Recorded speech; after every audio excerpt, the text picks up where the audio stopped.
Rule 303 here. I wanted to show you one of the more interesting items that I've got in my collection, or I think it's interesting anyway. It's an M42 German helmet. I've got several of these, but this one I think is really fascinating. To look at it, it looks nothing special. You can see the remnants of, I think, about three-tone colour camouflage paint on it. It's actually got a reproduction liner, aged reproduction liner and chin strap, so there's no getting away from that. It came to me just as a shell, so I added those really just for display purposes. As a helmet, it's a nice M42 really. Like I said, you've got a nice camouflage pattern on it, all of those distinctive M42 kind of features, and it's really good. It shows signs of damage to some extent or another. It looks like something, I don't know, could have been a roof beam, but something heavy and quite long fell on that helmet. You can see there the massive dent in it across the top of the dome. On the inside, we've got this aged liner, which is actually a really good aged reproduction. And this is what makes it so interesting. Obergefreiter Meinhardt. So if we do some research, we'll find that there weren't that many Meinhardts in the German army. And there were even fewer Obergefreiters. And through process of elimination and contact with the store in Europe that I bought this helmet from, we were able to ascertain beyond any reasonable doubt that this helmet belonged to a certain Obergefreiter Meinhardt who had a very interesting history. So what we're going to do is talk a little bit about the guy who once wore this helmet. And we're lucky enough on the internet to have found a picture of Obergefreiter Meinhardt. And there he is.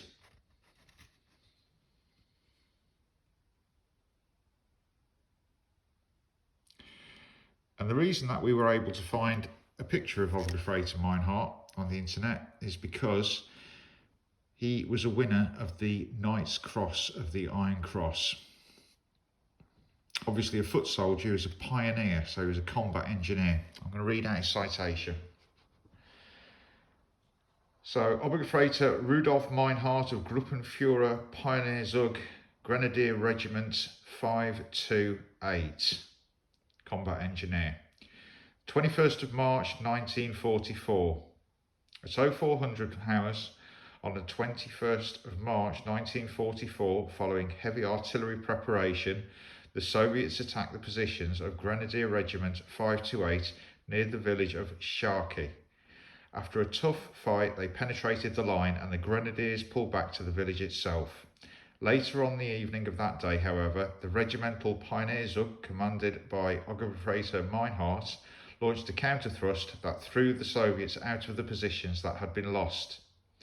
Despite this success, at 8:30 on the next morning, the German outpost failed to spot a new attack in time, and the surprise defenders were forced to retreat once again after a hard fight during which a T-34 tank was knocked out. Once again, however, Meinhardt and his pioneers launched a riposte in the evening that reclaimed the positions for the Germans. On the next day, the 23rd of March 1944, the Soviets launched yet another attack. In the intense battle which followed, Obergefreiter Meinhardt was able to hold his position with just a single fellow pioneer for the whole day until reinforcements came up in the evening. The steadfastness of Obergefreiter Meinhardt in the previous days did not go unnoticed. He would receive the Knight's Cross as well as the nickname the Tiger of Sharky. Wow. So this guy, as you can clearly see with the Knight's Cross hanging around his neck, as well as various other decorations, infantry assault badge, wound badge, close combat clasp, etc.,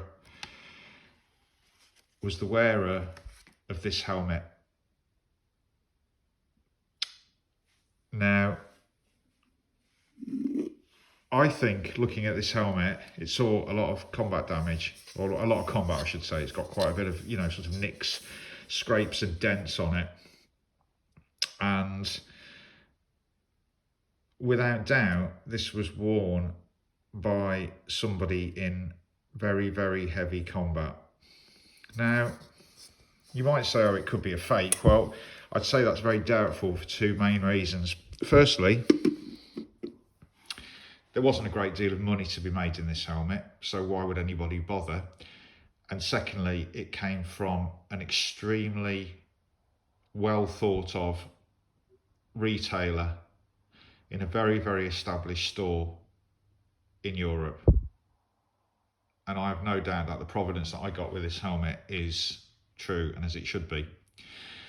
So that leads us to think, well, you know, these items that we've got, you know, from the war, we often know that they must have gone through some action. If you own a surplus rifle, you know, it probably was involved in something, but you never really know what unless you're very lucky. This helmet, we can pin it down to an action, and we can pin it down to the man who wore it, which I think is really cool. Now, sadly, Meinhardt didn't survive the war. He was actually killed on the first day of Operation Bagration, which I think was the main Soviet offensive, which eventually finished in Berlin, with them clearly taking Berlin and helping very much to win the war. He died, and he left behind 2 children and a wife. And yes, he was a German soldier. Whether he was a Nazi or not, well, who knows? There's probably some record of that in terms of him being a member of the Nazi party. But without doubt, one thing is for sure, and that he was a very, very brave individual. I feel quite honoured to own this helmet, not because it was worn by a German or any other reason to do with nationalism or politics, but just because it's an absolutely wonderful piece of history, and it's something that we can tie down and say it was there. So apart from anything else, it's still got an incredibly cool camo scheme. Really, really nice piece with all those details on it that you'd expect from an M42. Nothing special, but absolutely unique in its own right because of what it is and who it belonged to. Thanks for watching this video. I really hope you've enjoyed it and found it interesting.